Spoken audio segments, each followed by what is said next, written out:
Hey guys, it's Saturday, and that means it is time for me to talk about an episode of a superhero animated television series. This weekend, I am going to talk about the episode of Batman the Animated Series titled Prophecy of Doom. Before I get into the review, I will quickly cover the plot of this episode, just in case you haven't seen it before.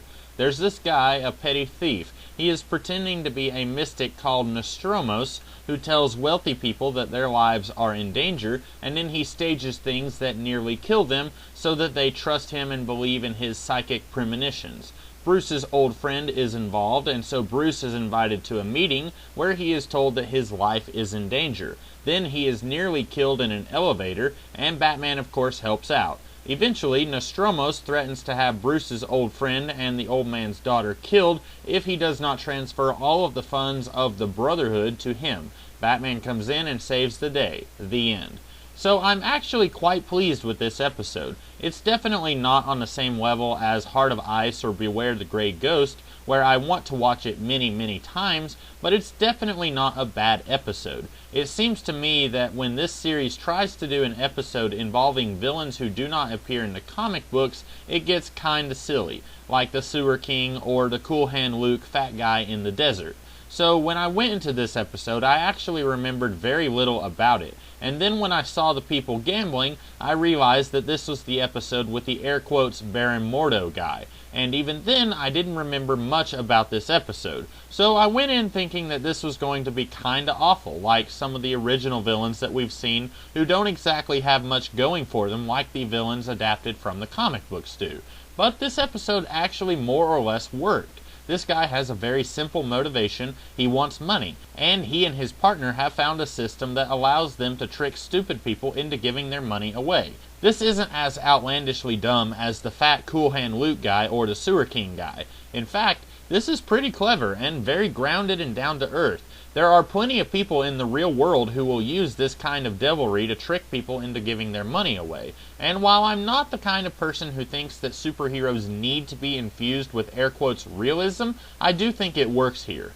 We do get a very peculiar brand of typical, somewhat sexist man must rescue woman sequence as Bruce's friend, his daughter, needs rescued by Batman. But the reason I'm going to give this a free pass in this instance is because the reason she gets in this predicament is because she is sort of the action girl who thinks that all of the men she knows are stupid and can't get themselves out of the grasp of Nostromos. So she is going to save them herself. Now, of course, she doesn't know that Bruce is getting himself on the inside to take down Nostromos, and Bruce can't tell her that. And I find it believable that this girl is willing to do this to help her father. In a way, this girl is basically Margot Lane from the Shadow movie, even down to having the absent-minded father who has fallen in with the villain against his own will. This episode has at least one fantastic line from Batman where he is making fun of the psychic vibrations from Nostromos to Alfred. That line alone makes this episode rise a point if I was grading it on a number scale.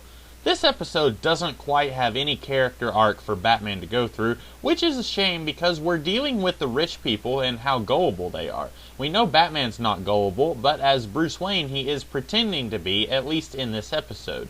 I wish we could have had some way for Batman to air quotes learn a lesson at the end of the day, because as is, nobody really goes through an arc here. In some of the past episodes where Batman doesn't feature as heavily, someone else in the episode does, like Jordan in Be a Clown, or Sherman in I've Got a Batman in My Basement. I'd be more okay with Batman not really going through an arc here if someone did, but nobody else really does. Oh well.